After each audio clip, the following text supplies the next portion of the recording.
thanks for the surprising lessons of the countries and how they sustained this COVID.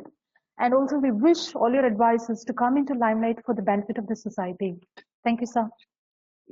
I'm privileged to introduce the next speaker of today's session, Dr. Mukesh Kapila, the former director of World Health Organization.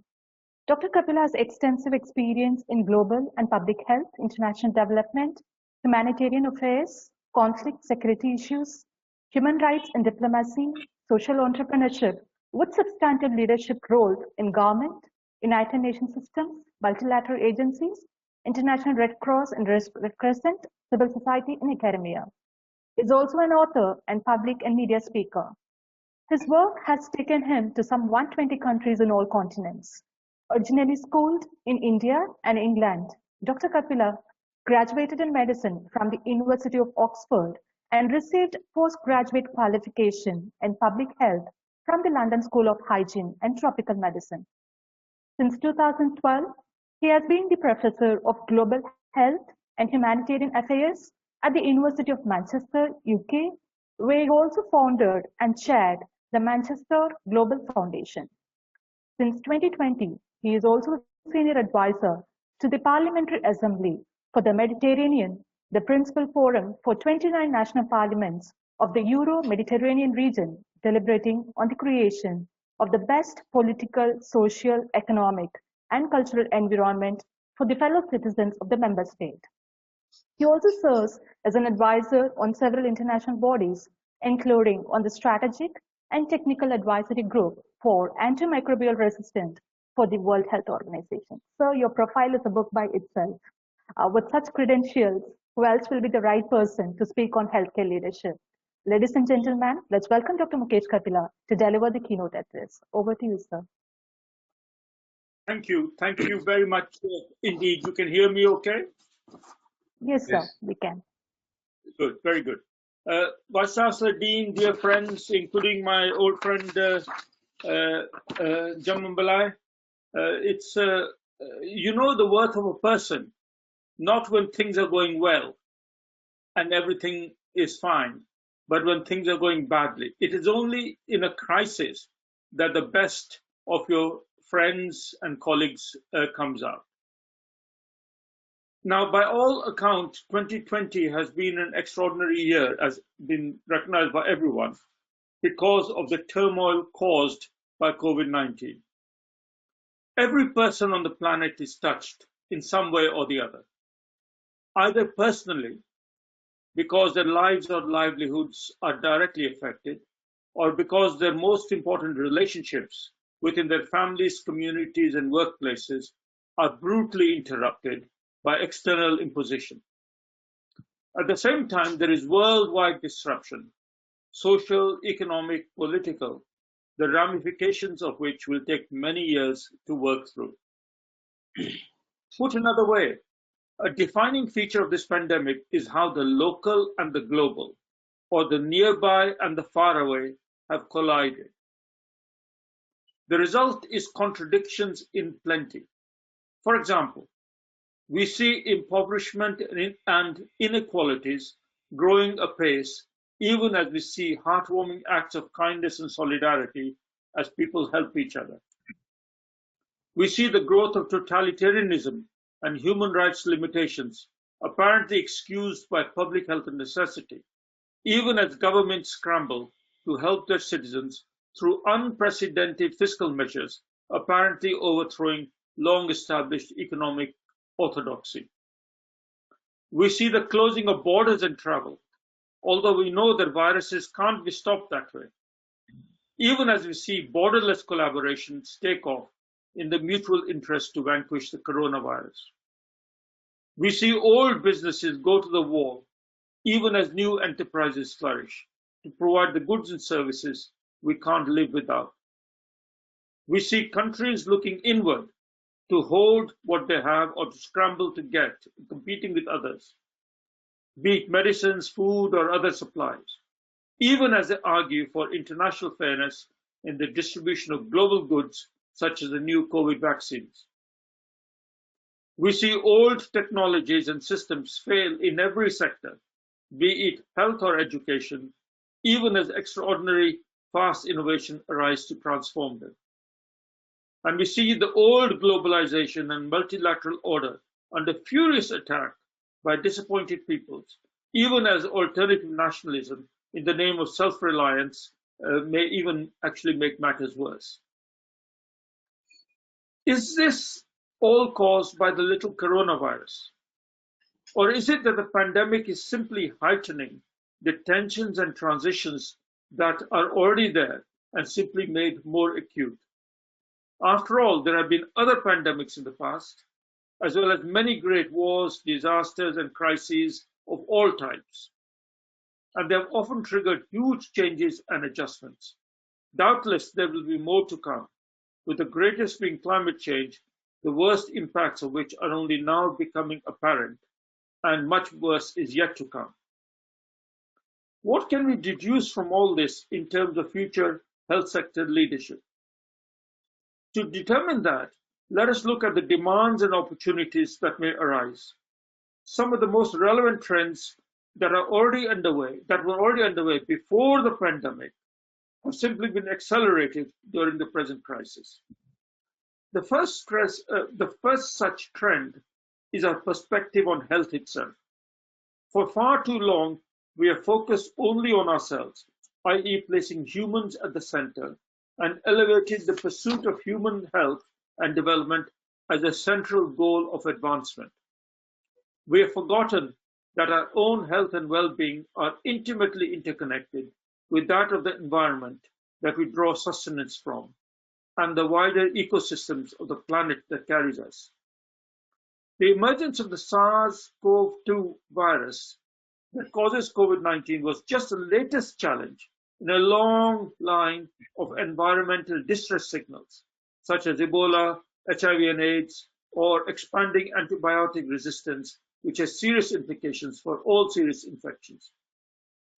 We see other warning signs due to climate change, such as resurgent malaria and the diseases and deaths from frequent and ferocious disasters. Therefore, we must shift from a selfish notion of human-centered health to that of One Health. One Health is about achieving optimal health outcomes, recognizing the interconnection between people, animals, plants, and the shared environment. This has huge implications. It means that tomorrow's doctors don't just treat human patients, but see themselves as curing the planet. You can, I hope, see immediately the implications for redesigning the medical curriculum to produce new style healers and the opportunity that brings for innovative health science training in schools. It will also mean hard choices, because not all human life is always worth sustaining, whatever the wider cost. That means moving away from maximizing life towards optimizing life. That will not be popular and will require a new medical ethics. Whose life you save, whose life is not worth saving. Will leaders be tough enough to face such difficult trade-offs? My second trend is, of course, technology. The key innovations are faster and wider digital connectivity and the capacity to harvest and analyze big data through quantum computing and machine learning or artificial intelligence. To that, we may add technology such as genome editing and engineering that allows personalized medical interventions and treatments.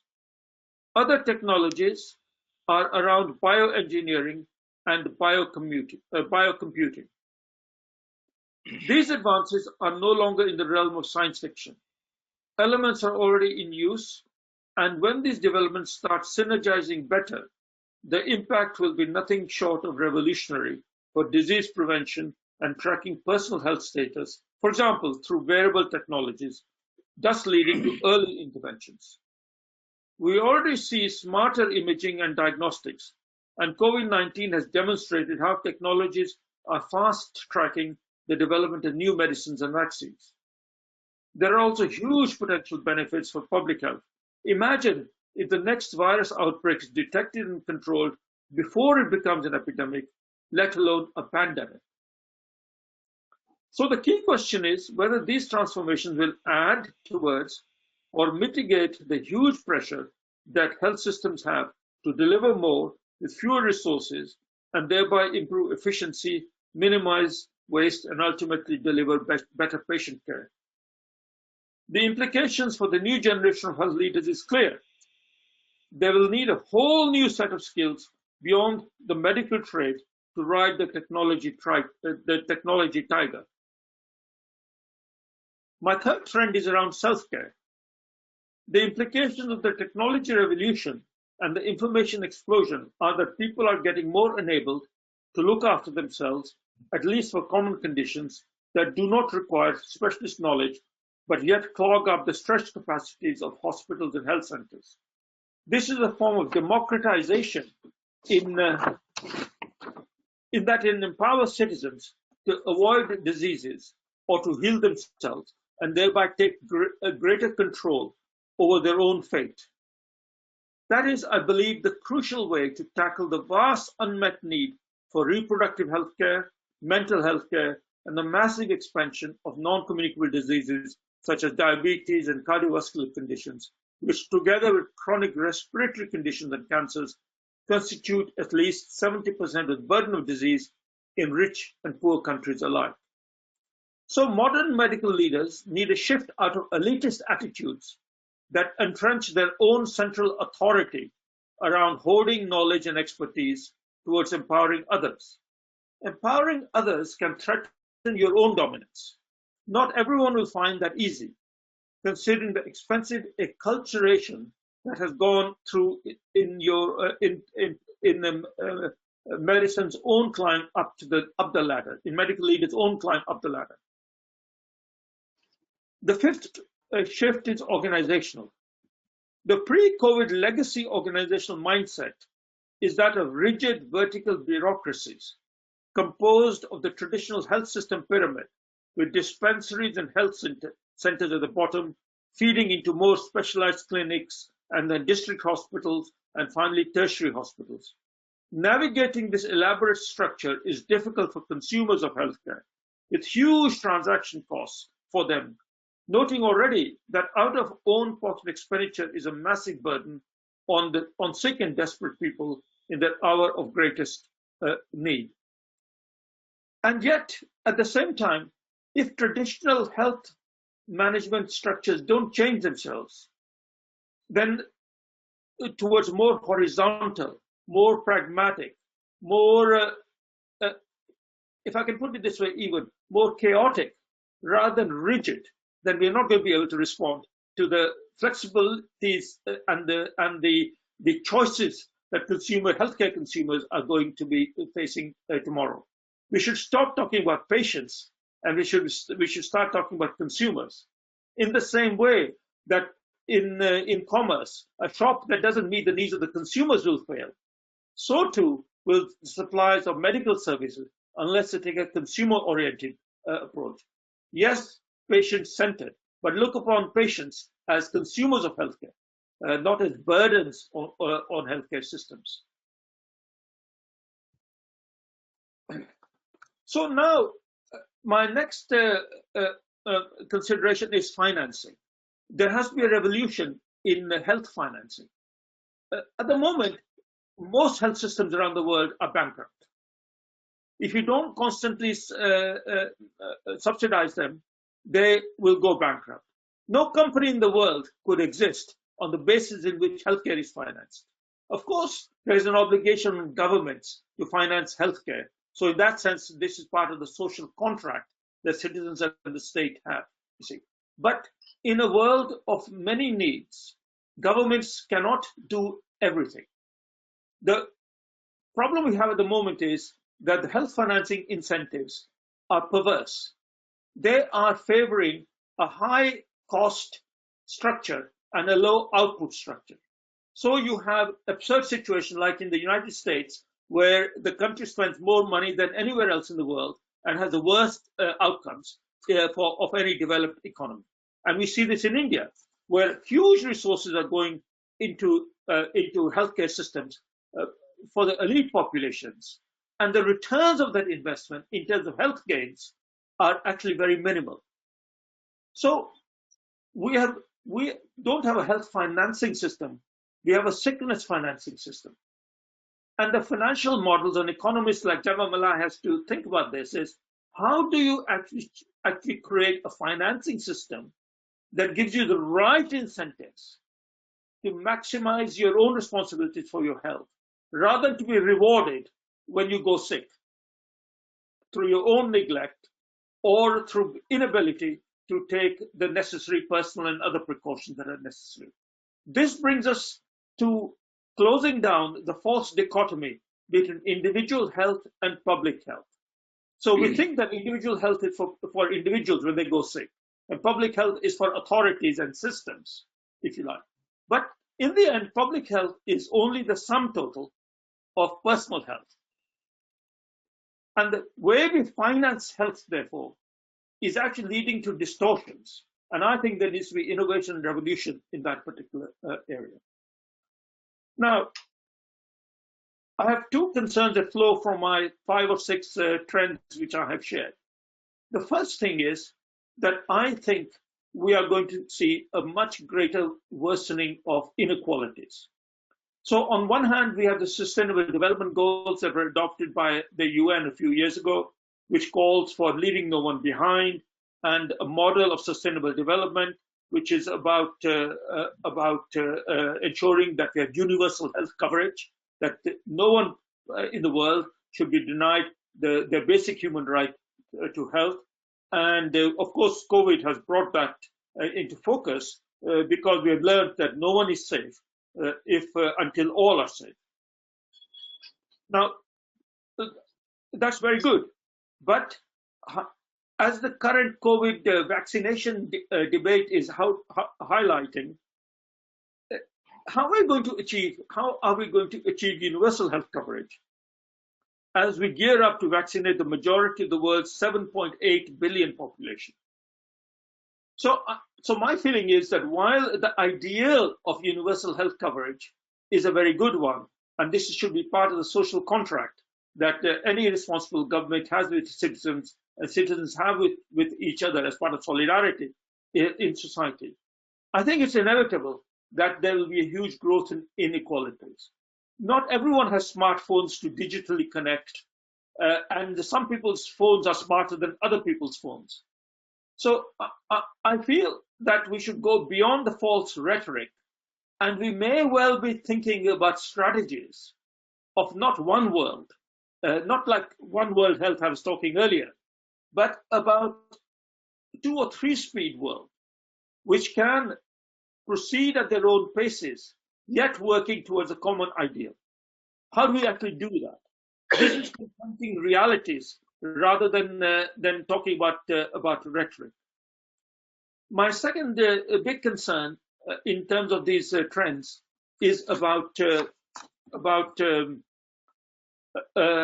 compassion.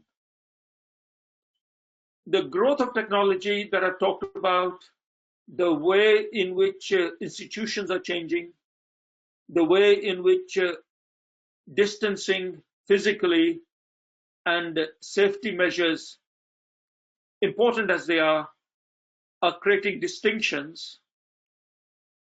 They point to the fact the way in which we're now depending on artificial intelligence, increasingly on robotics and so on and so forth, all good things in terms of more efficient outcomes. But in the end, healthcare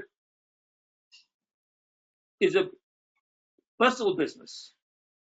And how are we going to make sure that in this new brave world, compassion for the individual person who is in the hour of greatest need is not forgotten? Now, the thing about compassion is either a person has it or they don't. Can compassion be actually taught to a person? Can a technologist who's an expert at whatever diagnostic machinery or cutting and stitching, as Arachi said, can they actually be taught compassion? I don't know. So the challenge for healthcare institutions like yours is to see how they can not lose the human touch, even as we embrace the opportunities provided by the new world. Let me conclude by saying that when one is in a car traveling to the future,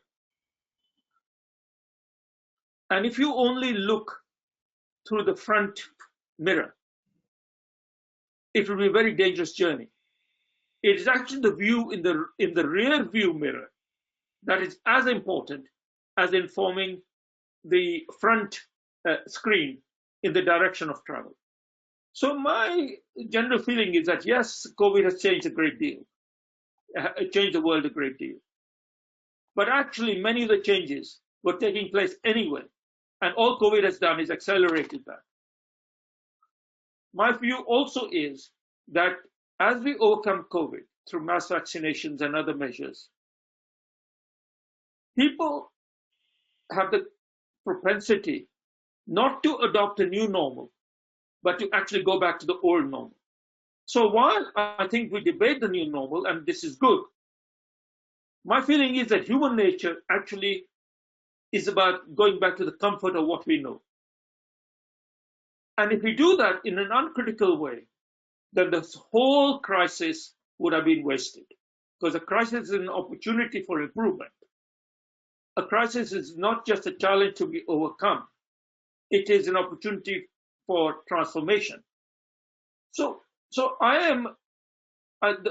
I feel about this is that nothing is foreseen in that sense. Futurology, when people predict the future, is an uncertain science. But we are poised in a moment where we could be going forward, or equally we could be going backward as well. And that, I think, is ultimately the greatest challenge for any leader, whether at the top or at any level in society. Thank you. Thank you, sir. Thanks for your insight on changing perspectives and the future of healthcare leadership. And it's like a once-in-a-lifetime opportunity to listen to all the insightful talks by the wonderful speakers we have with us. So with your permission, can we take up 2 to 3 questions from the audience, sir? Sure. Yes, sir.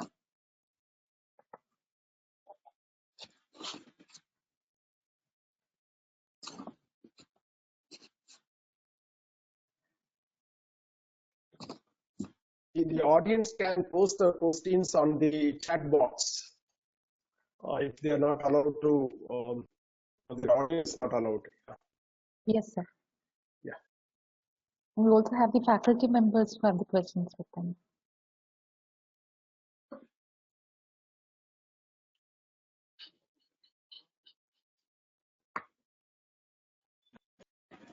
Hello, sir. So, good morning, sir. This is Priya from Faculty of Management Sciences, and I have a question. Your presentation was very lucid, and I have one question. Like recently, the United Nations World Tourism Organization, in the recent edition in October 2020, they mentioned about the decline in the 70% of the travel, the medical tourists travel to other countries. So, what are the strategies, like the stakeholders, to adapt to attract the medical tourism like the old normal? So, what are the strategies like the stakeholders have to adapt to bring back to the normal situation? Yes. Thank you, sir.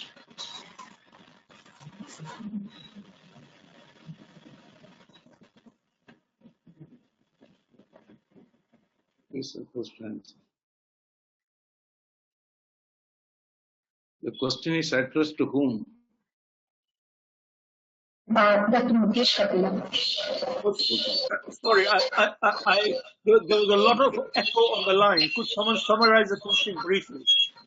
Yeah, he is asking about the Sustainable Development Goals and what are the specific strategies contained therein in the 17 goals and 169 targets and 240 indicators. So I think it is, in my view, it's all target specific, indicator specific. The strategies are. Kindly reflect on those. Well, I think the Sustainable Development Goal approach is a very good one because it's interconnected and multi-sectoral. So health has got its own goal with its own set of targets. But fundamentally, the health target is, and the health goal is featured upon the burden of disease. So that because one size does not fit all, and every community, every country has to design its own health strategy according to the burden of disease for itself. So unlike the old Millennium Development Goals, where there was a global diktat about certain conditions that had to be tackled, the new SDGs are more about individual governments deciding on the priorities for their own countries, and I think that is right. Having said that, the most important point about the Sustainable Development Framework is the interconnection with, and this is why in my own presentation I talked quite a bit about the environment and the recognition, for example, that if you think COVID is a problem, wait, because when climate change really hits all of us, it's already hitting us. Then we will look back on the age of COVID and say how simple that problem was. And the climate change related issues cannot be solved in the health sector alone. And hence I was also raising this provocative question that it is that the idea that human development is at the center of sustainable development is not going to be sustainable. It may well be that we're not maximizing. It is not about people living healthy and long and everything being generated, being focused on humans. It may well be that we as humans will have to make sacrifices and say, okay, this is a cost I have to bear because my survival and well-being is not the most important consideration in relation to the greater good. And these are very difficult moral and ethical issues, and of course political issues, because no government is going to say, okay, I'm actually going to take institute policies that are not about maximizing human development, but are about maximizing national development. And there is a trade-off, if you like. And that requires public debate. So sustainable development is not the same thing as human development. And that, I think, is the undercurrent of the new phase of development that we will go into. It may well be that there are certain conditions where it is not worth finding cures for or vaccines for, if you like, because the cost of doing that. For example, antibiotic resistance. We know that some infections are not going to be treatable because of antimicrobial resistance. How much do you invest in those areas vis-a-vis compared to other areas? So those are some of the debates that we need to have in terms of considering future sustainable development, including in the SDGs. May I add to this as an economist? May I compliment? Yes, Okay. In the history of economic development, it tells us that each challenge is an opportunity. The world recovered from almost all the crises. The world recovered from the Great Depression of 1930s, the East Asian financial crisis, the SARS crisis, Ebola crisis, and seriously, every time we recovered. And every time we treated a crisis as an opportunity. Oil shock was a crisis, but that was a great opportunity for us to invest more on energy efficiency. And today a two-wheeler is covering 75 kilometers, and in the 1940s it just covered for 1 liter of petrol. It covered only one. So each challenge is an opportunity. I am sure I would like to make optimistic claims about everything, even about COVID, the ramifications of COVID. It is an opportunity for us to enter into the new era. Our personal response to convert challenges into opportunities and opportunities into sustainable sources of addressing critical issues is a discovery process. I am sure individuals and institutions will discover the process. Thank you.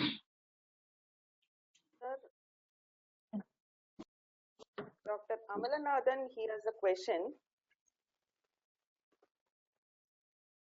What is your suggestion for improving public health when there are more role of private organizations in this sector? So his question to Dr. Mukesh Kapila. Yes, I think Unfortunately, in many countries, public goods are being privatized, whether it is water, whether it is air, and the same is true in health. So there's nothing wrong with the role of the private sector in health. It's a question of whether the private sector involved in health does it in the public interest or for private profit. And there is nothing wrong with profit either in terms of energizing creativity, whether in the public or private sector. But countries that have a weak governance framework, or countries that are not doing as well as they could to bring proper regulatory authorities and fairness in terms of sharing public goods, are going to find that the private sector is going to be bad for the public health. So, and we see this, for example, in the debates that are taking place in the US, in the West, and so on, and also, of course, I'm sure in India. So my kind of response to that is that it is important that when it comes to the governance of public goods, of which health is a part, then the private sector has to be brought under control, not eliminated or subdued or exploited, but fundamentally it's a question of political will as to whether or not there can be mutually supportive public-private partnerships. And that is a question for every authority to answer in its own way. There is no magic answer. It is a political will question rather than a technical question. Yeah, a question from one of our students. Yeah, they say that there are different types of errors. So if we implement robotics in hospitals, what is their opinion on that? It is a general question for the panel. I think I made a reference to all these errors, no? I made a reference to technical error, human error, and the technological sophistication is addressing that one. That's why I said that general feeling is in medical science, nothing is 100%. Everybody accepts, great doctors accept, nothing is 100%.